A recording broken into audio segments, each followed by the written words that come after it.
चलिए बेटा, आपको जो चीज़ बेसिक चीज़ थी वो बता दी थी मैंने, और आई होप आपको वो याद होगी। फिर वो और वापस से एक बार रिपीट कर देता हूँ कि क्या चीज़ हमने पढ़ी थी।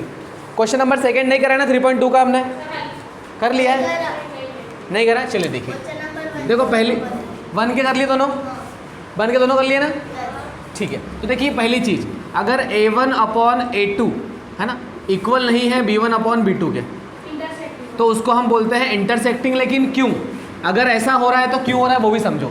मान लीजिए आपके पास A1x B1/and C1 = 0, ठीक है, and A2x B2y and C2 = 0। आप मुझे बता सकते हैं जो दो इक्वेशन लिखी उनको क्या बोलते हैं हम? दो चर वाला रैखिक समीकरण, या फिर बोल सकते हो लीनियर इक्वेशन इन 2 वेरिएबल। क्या बोलेंगे? Linear equation in 2 variable. अगर ऐसी दो इक्वेशन रहेगी तभी तो हमारे पास A1 B1 C1 निकलेगा, कि वैसे निकल जाएगा? भाई इक्वेशन रहेगी तभी निकलेगा ना। तो हमारे पास दो इक्वेशन है मान लीजिए, अब उनको हमने देखा कि A1/A2 B1/B2 और C1/C2 तीनों इक्वल नहीं है। तीनों इक्वल नहीं तो 3 बार नहीं लगाएंगे कट, बस एक बार लगा दिया। अगर पहला दरवाजा बंद है तो अगले दरवाजे में घुस पाएंगे क्या? नहीं घुस पाएंगे। मतलब अगर A1/A2 बराबर नहीं है B1/B2 के, तो सर इसका ग्राफ कैसा बनेगा?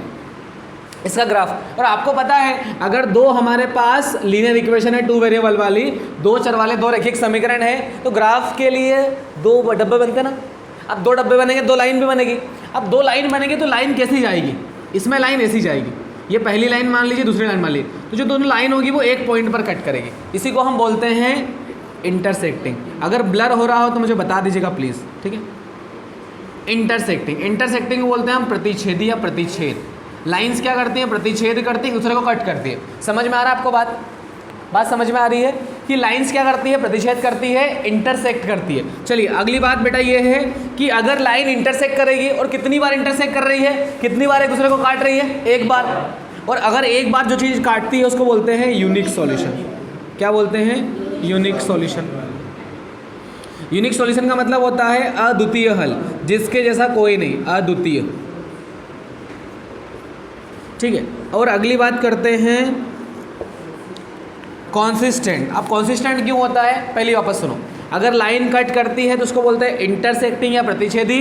दूसरी चीज़ इसको बोलते हैं यूनिक सॉल्यूशन, क्योंकि एक बार कट कर रही है। और अगर एक बार कट करे या बार बार कट करे, एक बार कट करे या फिर बार बार कट करे, उसको बोलते हैं कॉन्सिस्टेंट। क्या बोलते हैं बेटा? हाँ ऐसा बोल सकते हो भाई, जिसका सॉल्यूशन हो। भाई यहाँ पर सॉल्यूशन मिल रहा है, कितना सॉल्यूशन मिल रहा है? एक सॉल्यूशन मिल रहा है, इसलिए क्या होगा? वो कॉन्सिस्टेंट होगा। बात समझ में आ गई? चलिए अगली बात करते हैं। मान लीजिए अगर तीनों इक्वल हो, अगर तीनों इक्वल हो, A1/A2 B1/B2 C1/C2 तीनों इक्वल है। अब तीनों इक्वल तो उसका ग्राफ कैसा बनेगा? आपको पता है वापस से 2 डब्बे बनेंगे हमारे पास। 2 डब्बे बनेंगे तो ये एक लाइन में लिख दी, और इसी के ऊपर एक लाइन बना दे रहा हूँ। तो पहली लाइन का एरो और ये दूसरी लाइन का एरो, ठीक है। ये 2 एरो है, मतलब एक ही पर कितनी लाइन है? 2 लाइन है। एक लाइन पर अगर 2 लाइन होगी, ठीक है, ग्राफ में एक लाइन पर अगर 2 लाइन होगी तो पहली चीज उसको बोलेंगे कोइंसिडेंट। कोइंसिडेंट इसको बोलते हैं संपाती। क्या बोलते हैं? संपाती, मतलब एक के ऊपर एक लाइन, ठीक है। बात समझ में आ रही है?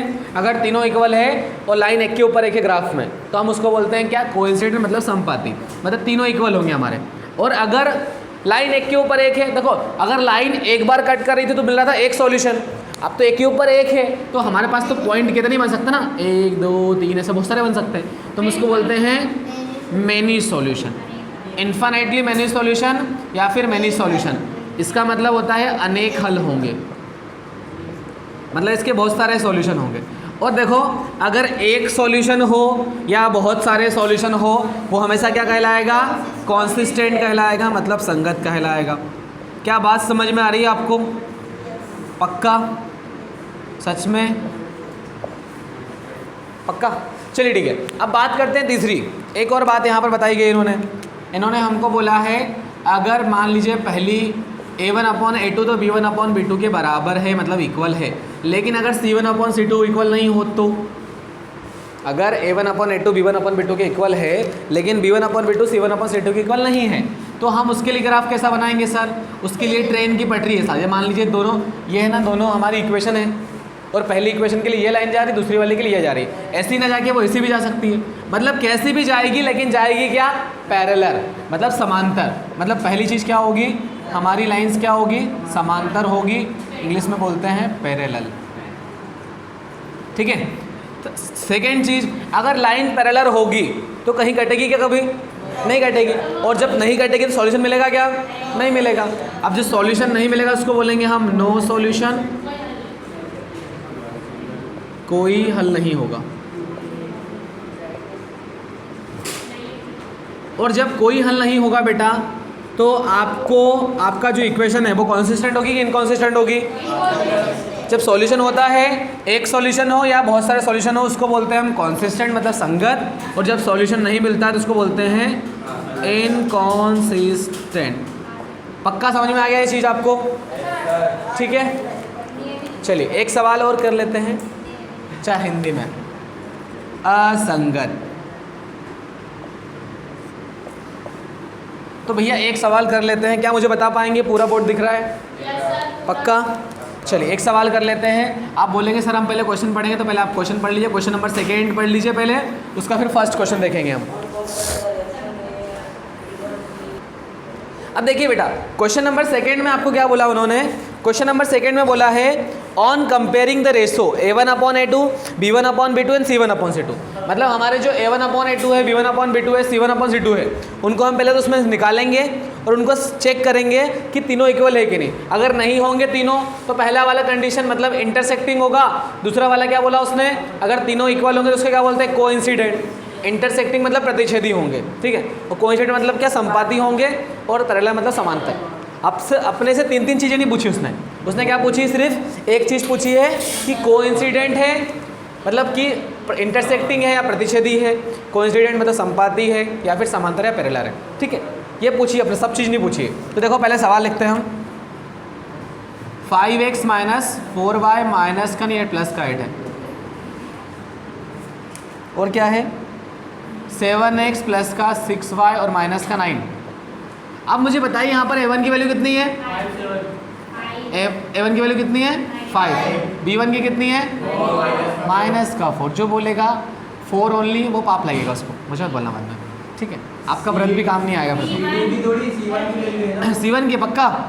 चलो, मतलब देख रहे हो आप इधर। चलिए A2 की वैल्यू कितनी है? 7। B2 की वैल्यू कितनी है?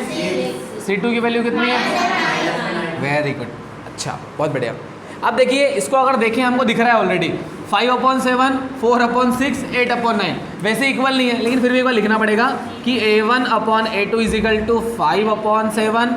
फिर कॉमा लगा दीजिए यहाँ पर, लिखिए B1/B2 = माइनस का 4/6, 2 2 4, 2 3 6, माइनस का 2/3, एन C1/C2 कितना है? 8/8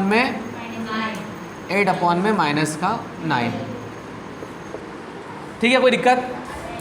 पहले लिख दिया आपने। अब हम क्या करेंगे, इसको हम चेक करेंगे। देखो दिख रहा है हमको अलग ही कि ये तीनों इक्वल नहीं है, तो हम लिखेंगे A1/A2 not equals to B1/B2, है ना। अगर इक्वल है तो ये तो लिखना है हमको। भाई दिख रहा है क्या तीनों इक्वल? ये तीनों इक्वल है क्या? नहीं है। तो हमको पता है कि हमको क्या बताना है, हमको बोलना है इंटरसेक्टिंग या फिर पैरेलल या फिर कोइंसिडेंट। तो ये क्या है? प्रतिच्छेदी, मतलब इंटरसेक्टिंग।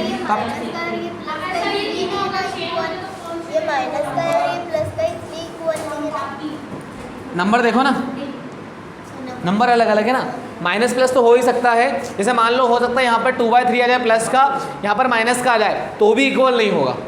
ठीक है, मतलब नंबर भी सेम होना चाहिए, साइन भी सेम होना चाहिए, तब जाके वो इक्वल होता है। ठीक है, तो यहाँ पर क्या बोलेंगे? लाइन्स या points, lines will be intersecting. रेखाएं क्या होगी? प्रतिच्छेदी होगी, इंटरसेक्टिंग, है ना। रेखाएं क्या होगी? प्रतिच्छेदी होगी। ठीक है, समझ में आ गया? अब लिख लीजिए इसको, पूरा लिखना है, ध्यान रखिएगा।